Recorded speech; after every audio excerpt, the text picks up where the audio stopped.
జ్యోతి ఎరాజీపై సర్వత్రా ప్రశంసలు కురుస్తున్నాయి. కేంద్ర ప్రభుత్వం ప్రకటించిన అర్జున్ అవార్డు దక్కించుకోవడంతో ఆమె కుటుంబ సభ్యులు సంతోషం వ్యక్తం చేస్తున్నారు. త్వరలోనే రాష్ట్రపతి చేతుల మీదుగా అవార్డు అందుకోనుండటంతో కుటుంబ సభ్యులు ఆనందానికి అవధులు లేకుండా పోయాయి. జ్యోతి కుటుంబ సభ్యుల నుంచి మరింత సమాచారం విశాఖ నుండి మా విశాఖ ప్రతినిధి నాయుడు అందిస్తారు. ఎర్రాజీ జ్యోతి అనే యువత అయితే అథ్లెటిక్లో అర్జున్ అవార్డు రావడం జరిగింది. ఈ నేపథ్యంలో వాళ్ళ కుటుంబ సభ్యులు ప్రస్తుతం అంతా ఉన్నారు, వాళ్ళ అమ్మగా ఉన్నారు. మిమ్మల్ని చెప్పండి, ఏ విధంగా మీరు ఫీల్ అవుతున్నారు అర్జున్ అవార్డు రావడం పట్ల?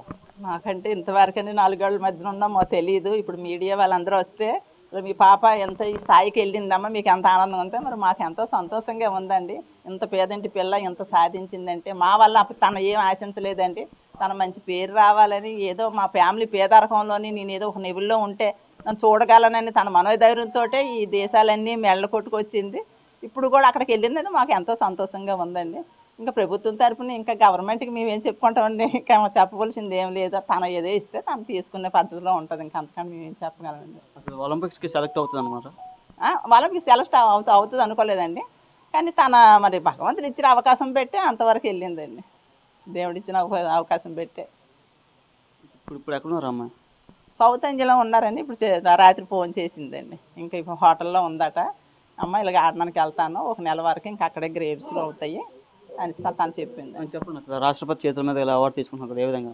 రాష్ట్రపతి చేతులు ఆర్డర్ తీసుకున్నాడంటే మా తల్లిదండ్రులు ఏ జన్మలో చేసుకున్న పుణ్యం అండి. తను కూడా అనకూడదు, కానీ మా కడుపులో పుట్టినందుకు, మా పేదరికంలో పుట్టినందుకు, తన పేరు తెచ్చినందుకు, ఇంకా ఈ కాలనీ వాళ్ళే కాదు మరి మా తల్లిదండ్రులకి, మా ఫ్యామిలీ, మా కుటుంబం అందరూ కూడా చాలా సంతోషం పడుతున్నారండి. అంటే ఒకప్పుడు అమ్మాయి అంటే స్కూల్ వైపు, కాలేజ్ వైపు పెళ్లి చేస్తారు, తర్వాత ఇప్పుడు స్పోర్ట్స్ వైపు మీరు నేను అనేదాన్ని అండి, అమ్మ ఇంకెందుకు, ఏదో నీ జాబ్ వస్తే చాలు కదమ్మా, మరి ఇంకెందుకంటే అమ్మ నేను 1 సంవత్సరం కాదు 20 సంవత్సరాలు నేను కష్టపడ్డానమ్మా. 20 సంవత్సరాలు కష్టపడిన తర్వాత ఈ స్థాయికి వచ్చిన తర్వాత నన్ను ఏదో సాధించితే కదమ్మా ఏదైనా సరే నాకు పేరు అనేది ఉంటుంది అని మాకు తన దగ్గర చెప్పి తన ముందుకెళ్ళిందండి. తను మాకు చెప్పేది ఇంకేదైనా అమ్మ గవర్నమెంట్ తరఫున నాకు ఏమైనా అవకాశం వస్తే, జాబ్లు వస్తే మా లైఫ్ బాగుంటుందమ్మా, ఇంక ఈ 2 సంవత్సరాలు నేను కష్టపడతానమ్మా, నాకు మ్యారేజ్ అయితే వద్దని. ప్రభుత్వం నుంచి మీరు ఏం కోరుతున్నారు? ప్రభుత్వం నేను ఏం కోరుతున్నది, ప్రభుత్వం తనకు తెలిసింది, మరి తనకి ఏమి ఇవ్వాలో వాళ్ళకి తెలుసండి, నాకైతే తెలియదు సరిగాను. కాకపోతే తనకి ఉండడానికి సరైన ఇల్లు లేదండి. ఇల్లు లేక చాలాసార్లు బాధపడ్డది. తన మెడలు గట్ట పెట్టుకోవడానికి చేయడానికి మొన్న వచ్చింది, అమ్మ మనకు ఒక ల్యాండ్ ఇస్తే మనం మంచి ఇల్లు కట్టుకుందాం అమ్మ, వాళ్ళు వీళ్ళు ఇచ్చి కొంచెం అమౌంట్ నా దగ్గర ఉంది, గవర్నమెంట్ ఇచ్చిన అమౌంట్ ఎంత కొంచెం ఉంది, తను పెట్టి నేను ఇల్లు కట్టుకుంటాను అని తను నాతో చెప్పడం మాత్రం చెప్పింది. కష్టం సోమని చెప్పి నేను ఇలా వెళ్తున్నానమ్మ తను చెప్పిందండి. ఇంకా అది చుట్టుపక్కల ఏమంటున్నారు చాలామంది?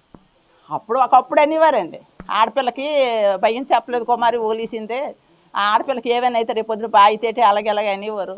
తను నాకు ధైర్యం చెప్పేటంటే, అమ్మ ఇరుగోలు పొరుగోలు మంచి జరిగినా చెప్పుకుంటారు, చెడ్డ జరిగినా చెప్పుకుంటారు, దాని గురించి నువ్వు బాధపడకమ్మా, అది మన ఇష్టం, అది మనం వెళ్తాం ఇంకా అనుకోని. ఒకప్పుడు అనేవాళ్ళు నోర్లు మూసిందండి. ఈరోజు తనకి ఏంటంటే ఇలా అలాగే వెళ్ళి ఆడపిల్ల ఎక్కడికి వెళ్ళి వస్తుంది, ఎవరితోటి వెళ్ళి వస్తుంది అనేవారు. ఈరోజు తను నోర్లు మూసింది అందరికీ. ఇప్పుడు ఆ నోర్లే ఇప్పుడు తను పొగుడుతుందండి. పొగుడుతుంది. తల్లిదండ్రులకి మాకు గౌరవంగా ఉంది. మా ఈ పేదరికంలో ఈ పిల్ల మట్టిలో మాణిక్యమై పుట్టింది, మా పూర్వం జన్మ చేసుకుని పుణ్యం మా అనుకుంటున్నాం. వాళ్ళ పేరెంట్స్ అయితే పూర్తిగా ఆనంద బస్పాల్లో ఉన్న పరిస్థితి ఉంది. అయితే మా కూతురికి అర్జున్ అవార్డు రావడం పట్ల చాలా సంతోషంగా ఉన్నాను. అలాగే ప్రభుత్వం నుంచి కూడా సహకారం కావాలని వీళ్ళు కోరుతున్నారు. చుట్టుపక్కల వాళ్ళు కూడా మమ్మల్ని ఎన్నో ఆటుపోట్లు మాట్లాడి ఇప్పుడు ఈ స్థాయికి రావడానికి మళ్ళీ మా అమ్మాయిని ప్రశంసించడం మాకు చాలా ఆనందంగా ఉందని చెప్తున్నారు. అయితే ప్రభుత్వం నుంచి మాకు తగిన ఆర్థిక సహాయం అందిస్తే మంచి ఇల్లు కట్టుకుంటామని అయితే వీళ్ళు చెప్తున్నారు.